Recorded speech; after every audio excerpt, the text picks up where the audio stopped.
Let's start module 4, and it is about the analysis of statically indeterminate pin jointed frames, and we'll be discussing the trusses using flexibility method.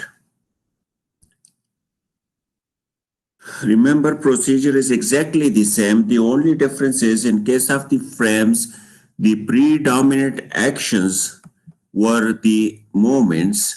So we took the moments, we wrote the moment equation, we ignored the shear and the axial forces, and while taking the moments, we considered the fluxural rigidity, which is EI value. Here, in case of the pin jointed frames, especially in case of the trusses, the axial forces will be the predominant actions. So we will be taking the axial rigidity instead of the fluxural rigidity. Now, EA value will be involved, and we will be interested in finding out the axial forces. As in case of the truss members, the moment is 0, we consider them equal to 0. Now, topics to be covered in this module, it will include introduction, prerequisites for using a flexibility method for trusses, indeterminacy of trusses, revision of unit load method, flexibility method procedure for truss analysis, and then analysis of truss examples 1, 2, and 3. And then finally, you will get the assignments. Introduction to this flexibility method. First, why we use this flexibility method to the analysis of indeterminate trusses. Again, the same 3 reasons: to solve the problem in matrix notation, which is more systematic. We write the simultaneous equations. Now, solution of the simultaneous equation is, if we go by the conventional method, it is very difficult. So first we write them in the matrix notation form, and then we solve the matrices. And especially this is easy now with the help of the computer. We can find out the support reactions by using this, and we can find out all the internal resisting axial forces with the help of this method. Now, basic method, we will go now slowly over this one. The basic method for the analysis of indeterminate truss by force method or flexibility method here is similar to the indeterminate beam analysis discussed in the previous lessons. For beams, for frames we discussed. So basically it is the same method. Now what we do in this case, determine the degree of statical indeterminacy of the structure. This is the first step. Then identify the number of redundant reactions which will be equal to the degree of indeterminacy. The redundants must be so selected that when the restraint corresponding to the redundants are removed, the resulting truss is statically determinate and stable. Now, 3 kinds of indeterminate trusses we can have. One is external indeterminate, and external indeterminacy, remember, it is related to the support conditions. How it is found? It is equal to the number of unknown reactions minus the available equations of equilibrium. Number of unknown support reactions, so it means it is relevant to the support reactions. So in case of external indeterminacy, select support reactions as redundant actions. So if a structure is externally indeterminate, we need to now select support reactions as redundant actions. And if it is internally indeterminate means the number of internal actions, the member actions are more whatever is required for the determinacy. So in case of internal indeterminacy, selection member forces as redundant actions.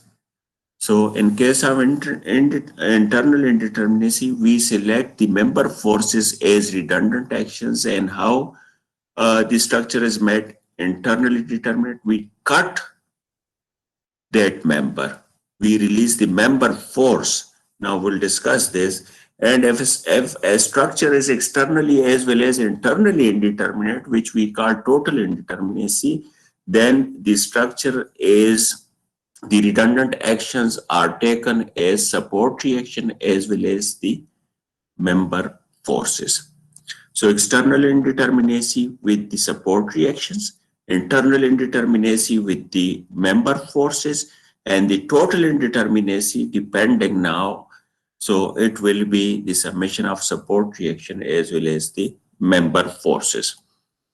Now, prerequisites for analysis with flexibility method. Again, one must be having enough concept of matrix algebra, must be able to find the statically indeterminacy of trusses, concept of methods for finding displacement. So unit load method for displacement here we will be using, and must be able to analyze a determinate truss. Now remember, here you will be having a lot of computations now, a lot of calculations. So here you cannot afford taking joint for the analysis of each members and going joint by joint, because that will take a lot of time. So most of the members you should be able to analyze by observations. And in some cases, if you need the method of joints, you can apply, but for the whole structure, for the whole members, it will become very time consuming. So you should practice the analysis of determinate trusses, and should be able to find out a shortcut how we find out the member forces, the magnitude of the member forces and their directions also. I'll show you how we can do it. Now, indeterminacy of trusses we are covering. This, you must have studied this in your previous semesters.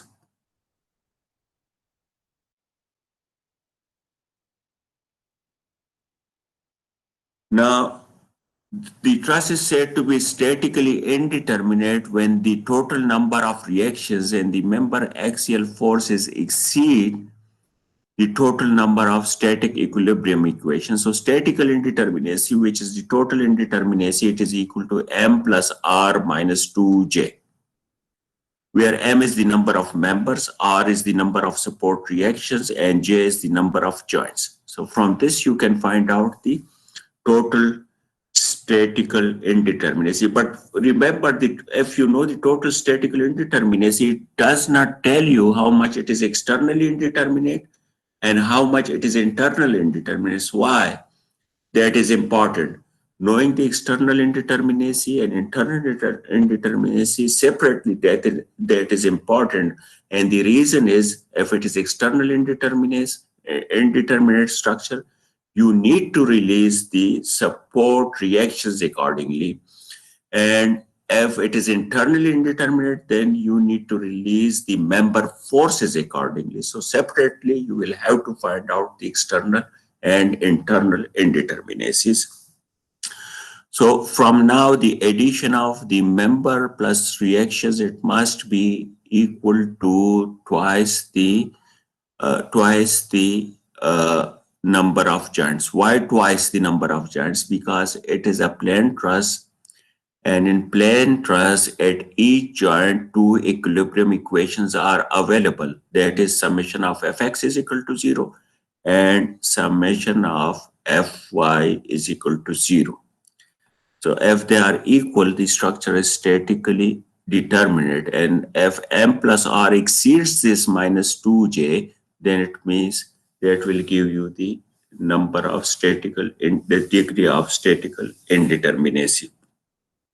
Here is the explanation to the different terms, where m, j, and r the number of members, joints, and unknown reaction components respectively.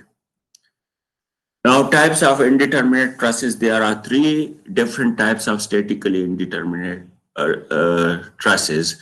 Internally indeterminate trusses, where internally I means internal indeterminacy, it will be found from m plus r minus 2j.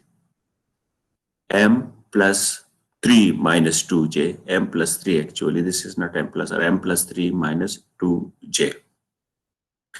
These are the available equations in case of the trusses as a whole. External indeterminacy, it will be r minus 3, ei will be equal to r minus 3. Now, if we add these two, internal indeterminacy and external indeterminacy, so 3 and 3 will cancel and we are left with m plus r minus 2j, which is written here for the total indeterminacy. This is how we find the external, internal, and total indeterminacy. Now, internally indeterminate trusses, again, the same thing, internal indeterminacy. Here we are discussing that it will be equal to m plus 3 minus 2j. Here you can see external indeterminate trusses, it will be r minus 3 simply. And the total indeterminacy we can find out by m plus r minus 2j. So here is that condition. Now let's take the example of this truss. Now we have a truss having the nodes or these joints A, B, C, D, E, F. Means we have how many members? The bottom card, if we see 1, 2, and 3, top card 1, so 4. Then we have these web members, the diagonals and the verticals. So these are 6 now. So 6 plus 4 is equal to 10. M is equal to 10 recorded here. Number of reactions will come, support reactions will come from the support. So at A we have hinge support, at D we have hinge support. So at each hinge we have the capability of horizontal and vertical load and horizontal and vertical reaction at D also. So 4 are the these support reactions. So R is equal to 4. Number of joints A to F, so 6 joints, so J is equal to 6 now. To find the internal indeterminacy, it is m plus 3 minus 2j. M was 10. 10 plus 3 is 13 minus 2 times j is 6, so 12. It is 1 degree. Internal indeterminacy 1 degree, so we need to cut one member now to release the member force. External indeterminacy r minus 3, r was 4. So 4 minus 3, 1 degree. So it means we need to release one support reaction in order to have externally determinate structure. Total indeterminacy m plus r minus 2j. So 10 plus 4 is 14 minus 2 times j is 12. So 14 minus 12, 2 degrees. Now to analyze this truss, we have to choose two redundant actions, one member force and one support reaction. That way we can make it. But remember, while you are making this statically determinate, your structure must be stable.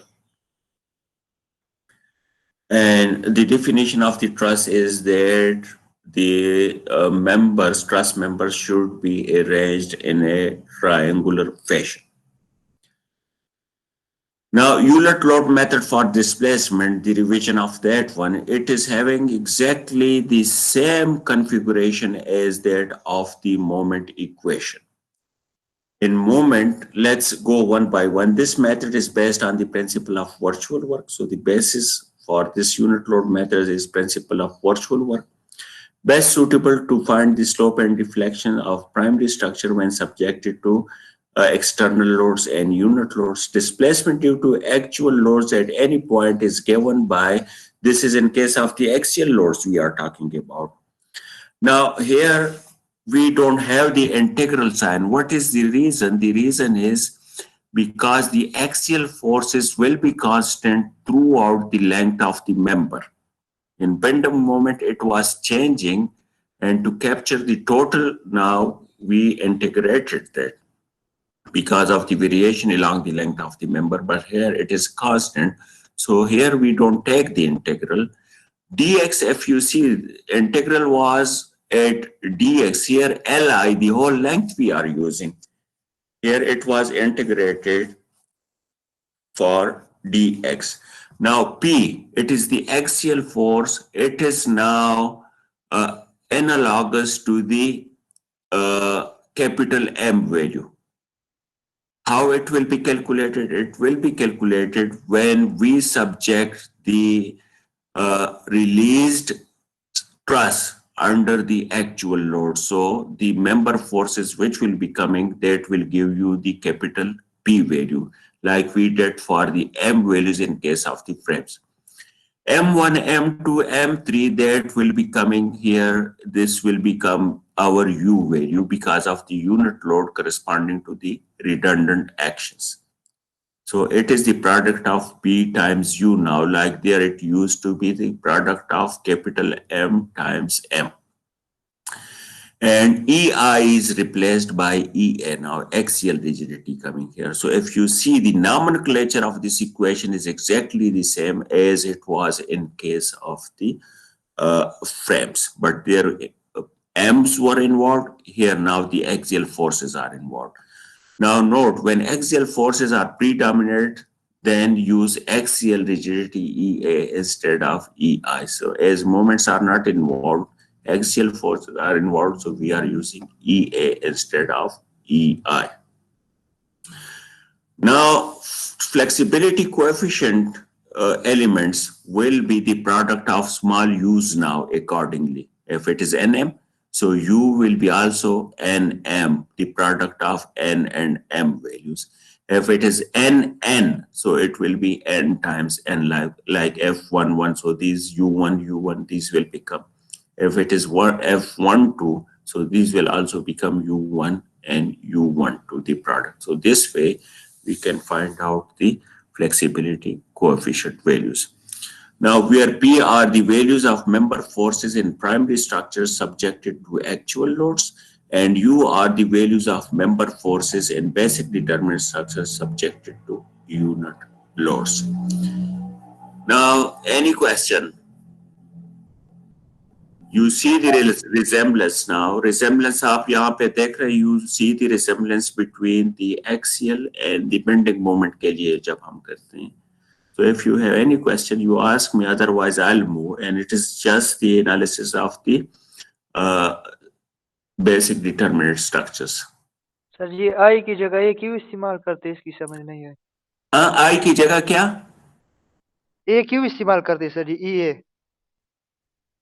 EA क्यों इस्तेमाल कर रहे हैं? Yes sir. अच्छा, EA इसलिए इस्तेमाल कर रहे हैं ना, ये एक्सियल नॉर्मल फोर्स आपका जनरेट होगा ना. It will be the axial force is predominant. I is related to the bending moment, and A is related to the axial force now.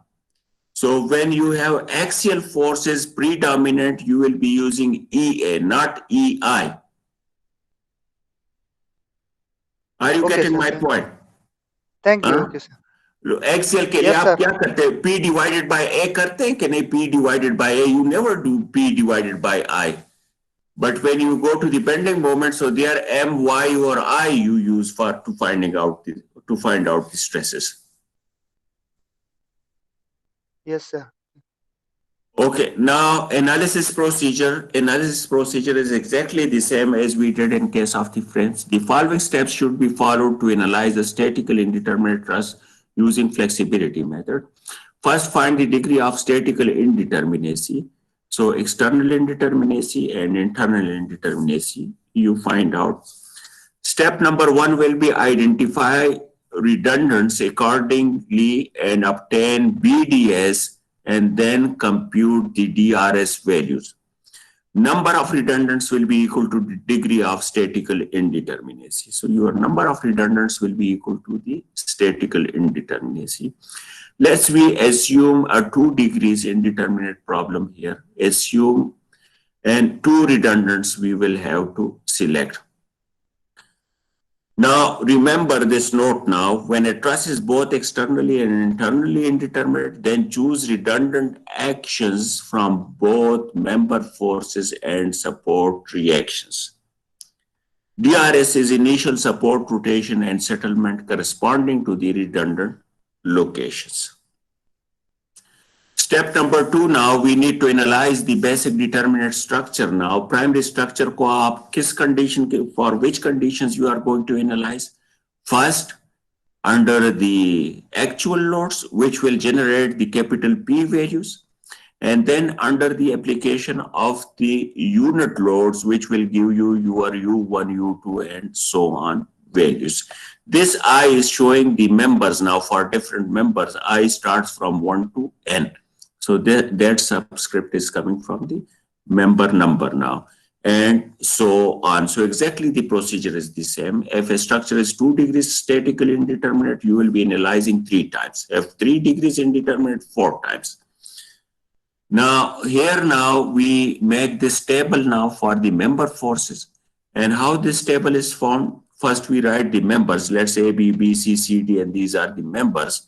Axial rigidity, EA, we write for each member now in front of that in the row. Length for AB, for BC, and so on. Forces in release truss due to actual load, actual applied load. So P values, P for member AB, P for member BC. Remember, in case of the rigid jet frames, we did capital M for AB, then capital M for BC, and then capital M for other member. Then forces in the release truss due to unit load at redundant location 1. So that will give you U1 for member 1. Here you can see U1 for AB, U1 for BC, U1 for this other member, let's say CT, and so on. So U1, this is corresponding to the small m1 values now. And similarly, corresponding to redundant action 2, you analyze the structure and get these U2 values for each member. Next now, we find out DRL1 and DRL2. DRL1 there, if you remember, it was capital M times M1 dx or EI. Here it will be coming PI U1I LI divided by EAI. I remember it is the member number now. So it will be the summation from different members contributing. DRL2, it will be PU2L divided by EA. Like we did capital M times M2 dx or EI. Similarly, F11, F21, you can see F1, F12, it is the product of the U1 and U2. F11 is the product of U1, U1, and F22, it is the product of U2 and U2. Now, after this, we go to the next step and we write the compatibility equation. Now, flexibility coefficients are known, DRS known, DRL known, so we can find the unknown redundant actions. Once those redundant actions are found, we go and find out the member forces. So AM is equal to AML, AMR, and AR. We find out from where the AML values will be coming. AML value you will get from where you created the capital P values. AMR, first column, you will get from where you wrote the U1 values. Second column will come from where you wrote the U2 values, and so on. Already we found this AR in step number 6. Sign convention which we will be following in this method.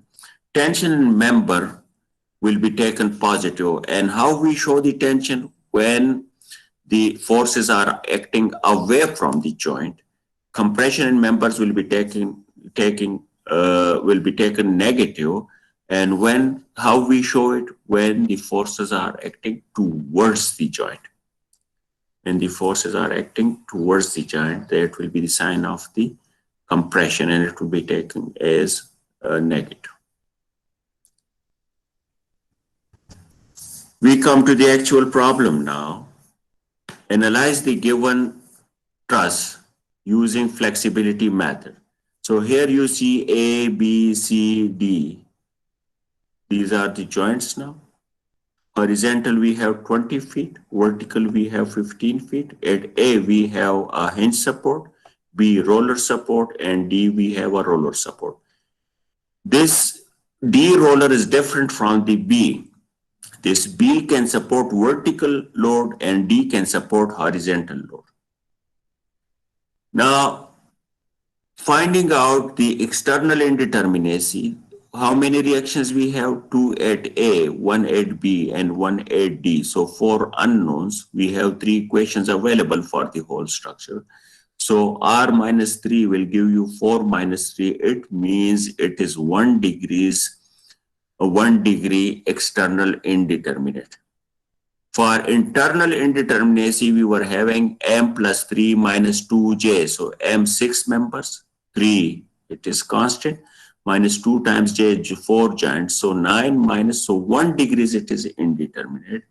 Total indeterminacy is 2 degrees. M plus R minus 2J, you can find out it will be 2 degrees. So it is externally 1 degree and internally. So it means we need to release one support reaction and we need to cut one member also. Now cutting member, now if you see, you can cut AD. So if we remove this member AD, still we have very nice triangular arrangement of this member. We have this, let's AD is removed. So we have ACB triangle, and then we have C, B, and D triangle. Or you can remove C, B, still we have the triangular arrangement, so it will be the truss configuration and requirement will be met. Support reactions, you can remove this horizontal reaction at D, or you can remove this vertical reaction at B. Also, your structure should be stable. Now here, let's redesignate now, as it was externally 1 degree, so redundant action at D, to the right, we assume. This is our AR1 towards the right. And tensile force in this AD, we declare this as our redundant action, tensile force in member AD. This is the AR2. These are our redundant actions now. Now, if we remove these two redundants, our structure is becoming a primary structure, which is a release structure and basic determinant structure. So here we declare them equal to unknown and unknown. DRS1 and DRS2 corresponding to AR1, we were not having any translation, so means it is 0. AR2, we don't have any, so it is 0. Sometimes they can give you that this member AD, it is on fire, and due to fire, it expands, let's say, by 0.25 inch. Right? So then you will have to include that 0.25 as your precondition. Now, tangent theta we take with respect to this AB going in the counterclockwise direction. So here sine theta, first we find out the theta. So theta will become tangent inverse of 15 divided by 20, which is becoming 36.86. Sine theta is a sine of this 36.86. These numbers now will help you in resolution of the members into the rectangular components. So horizontal reaction at D and member forces and member AD are chosen as redundant actions. We solve taking these as our redundant actions. When you go home, you take another support reaction as redundant action and take, let's say, member BC as your redundant action and solve this, and you will end up with the same solution. Now, this is our basic determinant structure. Now, you see here now, just a simply supported and having very clear two triangles now. This is a basic determinant structure. Now, P values will be generated. How P value will be generated? This structure under the actual applied loads. Actual applied loads were at giant C. So that will give you the capital here, step 1 you see, and then that basic determinant structure under U1, and then U1 means when the unit load is at redundant location 1. And then at redundant location 2, we analyze the basic determinant structure and get the U2 values. Here now you see to generate the capital M values, this is now. Now the trick is how you analyze this basic determinant structure. So first we find out the support reactions. How the support reactions are found? This 10 kip horizontal load, it has to be now put in equilibrium, has to be resisted at this support A, because this is a hinge support and having the capability to resist this 10 kip horizontal load. So 10 kip rightward, 10 kip is becoming leftward. Here you can see summation of fx is equal to 0, ha is equal to 10. We are calculating from this one. How we do it? We put this HA towards the right now. So HA plus 10 should be equal to 0. So HA is becoming minus 10. So this is how we put this minus 10. Now taking summation of moment about point A is equal to 0. So here you see this 10 times 15 minus VB times 20 is equal to 0. So VB is coming 7.5. And this VA is the summation of FY if we apply. So VA is becoming 12.5. Support reactions are found. Now, how do we analyze the members now? Very easily we can do this. If we take this joint D now, we can find out member CD and member BD forces very quickly. At this joint, no external loads are applied, no vertical and no horizontal. So it means horizontally it is not balancing nothing. And vertically it is not balancing anything. So it means this BD force is equal to 0 and this CD force is also equal to 0. Just by observation you can say. If you start analysis of this member CD from this joint C, you cannot tell how much will be the member force. But if you take it from joint D, straight away you can say this member force is 0 and this member force is also equal to 0. Then coming to this joint A now, by observation, how can I analyze this? This diagonal AB is not doing anything. It is cut member. We are just showing it that it is there, but it is cut now, not resisting any force. This 12.5 kip, it is upward. So this member force, it should be downward. It should be towards the joint. If at A it is towards the joint, so at C also it should be towards the joint. Means this member AC is in compression. So we have found the direction. What will be the magnitude? It is balancing 12.5. So the magnitude will be 12.5 and it is in compression. Member AC is now analyzed.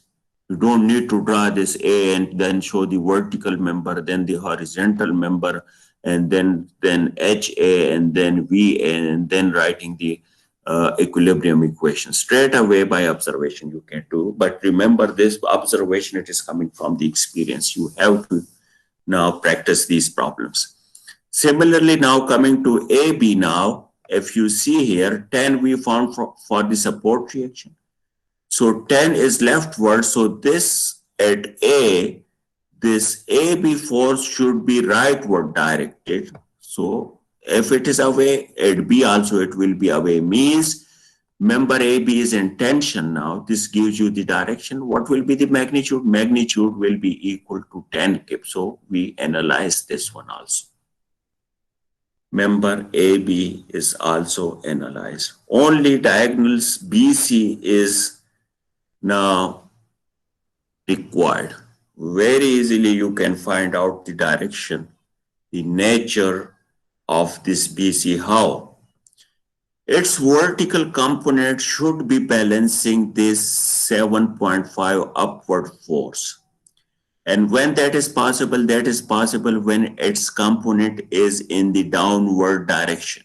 Very easily. Now you see to keep this 7.5. And when that downward is possible, when this member BC at B, its force is directed towards B, not away, towards B, then that downward vertical component is possible. So this is how we fix its direction. Its vertical will be downward directed and its horizontal will be rightward directed. So this will balance that tensile force in this member AB. Means BC is also under compression. And very easily by putting the summation of Fx is equal to 0 and summation of Fy is equal to 0, we can find out the BC force. And this will give you the capital P values. Now here by joint moving, this all these member forces are formed. And then here those are shown here. Look, by observation I was telling that it will be same as 12.5 towards the joint, Here it is 10 away from the joint, Here this is 0, this is towards the joint and its magnitude.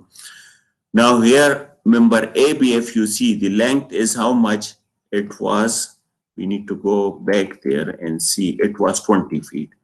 And these diagonals will be 25 feet. So you need to remember these things also. So now for member ABP will be 10. For BC, it will become minus 12.5 because it is compression. For member AD, it will become 0. Member AC, it will become minus 12.5. For member CD, it will be 0. For member BD, the P will be equal to 0. So from here, you can complete your P column now, P values for each member. Next now, we subject this basic determinant structure under a unit AR1. Same direction, UR1. Quickly analyze, find out the support reactions. AR1 rightward, so AR1 here. It is causing a couple now, 1 times 15. So 1 times 15 divided by 20, which is 0.75. This is the balancing couple now. Applied moment was clockwise. This is now balancing one. It is counterclockwise, 0.75. Now, quickly we can analyze the structure. Here, if it is 0.75, so it will be away from the joint, this will be 0.75. This one kip, so away from the joint, it will be 1 kip. Here, these members, we can analyze this by taking joint D now. So 1 kip, so member DC will be also 1 kip, and it will be away from the joint. Away from the joint means it will be tensile in nature. Now, BD, we don't have any vertical load. This is not doing, this diagonal is cut member, so this is 0 now. And from here now, we have vertical and horizontal, so it will be the resultant of this vertical and horizontal, so you can find out. Obviously, its direction will be towards the joint, means it is in compression, member BC. And this will give you your U1 values. So from here, we get U1 values. This is when we do it by going joint by joint, and these are all those member forces formed out. Look, this is 0, this is 1, this is 0.75, 1, and this diagonal 1.25, which is the resultant of this 1 and this 1 square plus 0.75 square whole under the root, so you will get this one. And this will give you your U1 values. Next now, we apply a unit now unit action corresponding to the AR2 now. It was tensile, so we apply a tensile now, 1 kip. Now, how we analyze under this condition now? When you are stretching this member, you are trying to close these members, so what will happen? You will be inducing now forces in these members. Remember, it is not going to cause any support reaction now. Internally, this load will be distributed. Now, how can we find out the member force CD now? Look, its horizontal component will be leftward directed and vertical will be downward directed of this 1 kip. Already you have the components cos theta and sin theta, so you can find their magnitudes now. Its horizontal component will be balanced by the force in member CD. If it is leftward directed, so here it will be rightward directed, means towards the joint, and towards the joint means member CD is coming under compression. Its vertical component was downward, so at D, the member BD force will be towards up direction, means to balance this downward. So against towards the joint and towards the joint means FBD, it is in compression. You can resolve this into rectangular components. So horizontal component will become member CD force and vertical component will become member BD force. Similarly, here you can find out the member A, B, and CD. It is the same force we are resolving here in the rectangular components, and we can find their directions. And here you can find out member BC also, which will be the resultant of CD and AC force. So you can find its direction. And this way you can analyze all the member forces. Now here this is shown when we go joint by joint, and here now you show all these things, all the member forces, and this will give you your U2 values. Now we put them in the equations. Now here first we make the table. Here you see AB was 20, 20, this is diagonal, again horizontal, diagonal, and these are verticals, 15, 15. P values, we record the values here. Minus means it was compression. 10 means it is tension. Then U1 values, if you want to verify something, let's verify this one, minus 0.8, which is U2 and member CD. So let's go to member CD and minus 0.8. This is member CD. This is member CD, and here it is compression. So minus 0.8 is from here we are filling that value. Rest is now the DRL1 calculation. So here you see, this is the basic equation, PU1L divided by E. So for when I is 1, we have this first number. 20, it is coming from this L1 now. AB, remember the horizontal, it was 20 feet. P value was 10, it was tensile, and U1 value was 1. So order, it is not matching the equation, but here this is length we are writing first, then followed by P and then the U value. For member 2, which was diagonal, let's say member 2 is where? This one, member. Did we do any numbering?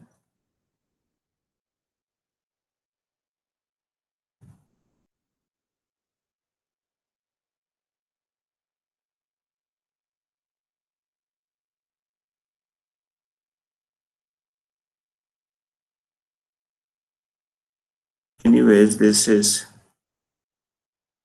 and match it. So this is for the second member, this is for the third member, 0 is from fourth, this is from fifth, and this is from the sixth member, contribution from all the members.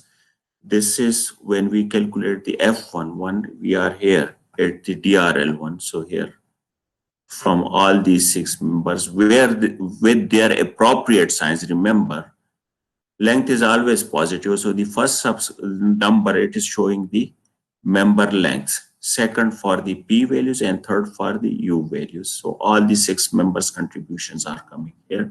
DRL1, it is 450 divided by EA. DRL2 now, it is coming from the product of PU2 and times length. So here again, you see the length of all the members, all the 6 members, it is the contribution. So DRL2 is calculated. DRL matrix is now complete. 450 over EA and minus 360 over EA. Next, now we go and calculate the flexibility coefficient matrix. U1 values also already we have. So this is 20. Again, it is member 1 length, and U1 was 1. So 1 square. Then we have 25 times minus 1.25 square. Then 20 times 1 square, and so on. F11 is calculated. F1 is equal to F2 is calculated. You see the contribution of all the 6 members again, and F22 is calculated. So we have the F22. This is now the consolidated flexibility coefficient matrix.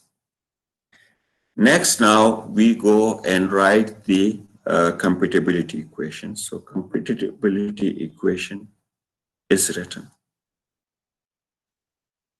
So AR1 and AR2. So here now we find out AR1 and AR2 means the support reaction at D, it is not in the direction we selected, it is opposite to that one, and AR2 member force is coming equal to 0. Here now we write Initially, we assumed rightward, so we are putting this now leftward, 5.14. Okay.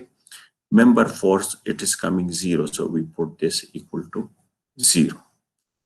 Now, rest of the member inductions we can find out from where. Now, this is AM is equal to AML, AMR times AR. So this is AM1, AM2, AM3, AM4, 5, and 6 here you can see. So these are our unknowns.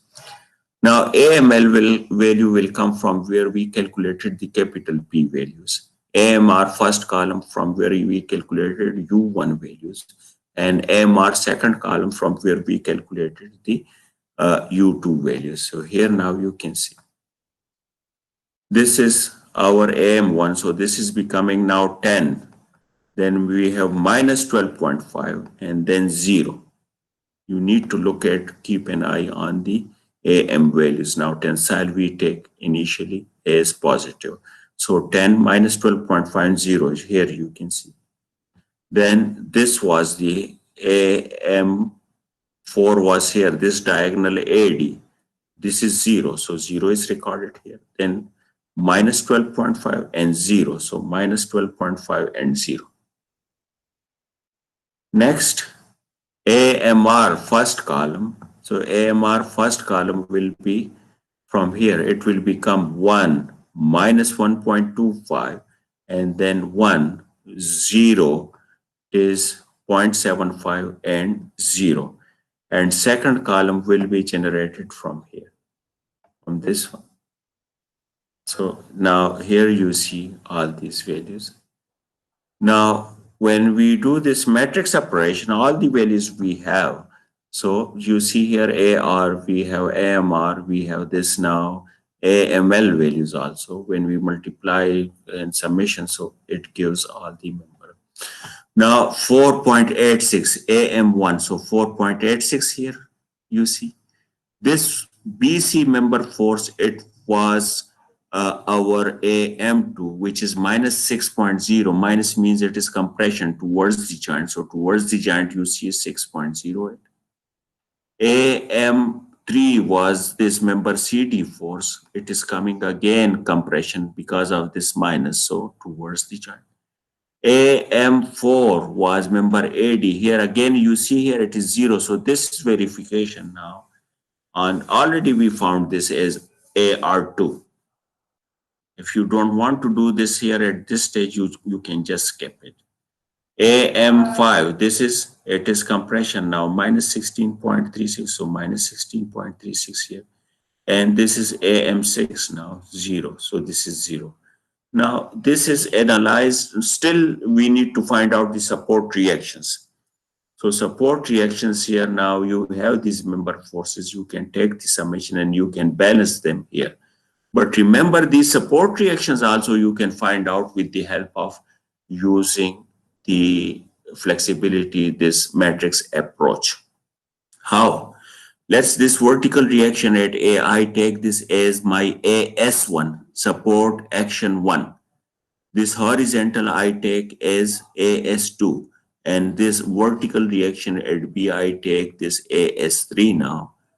So you need to now pick the corresponding value for ASL from the capital P value and corresponding AMR from this will become ASR actually, member induction. Instead of the member induction, it will becoming support now. So ASR, I'm saying now, it will be coming from the U values now, the first column and the second column. So this is your assignment now. Use the matrix approach and find out these vertical and horizontal reaction at A and vertical reaction at B by using the matrix approach.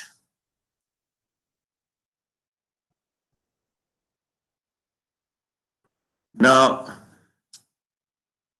it is 2:08 now, so almost we are done with the time now.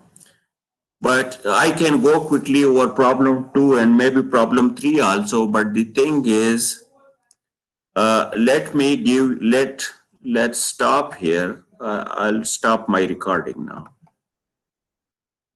And me go there and stop the recording.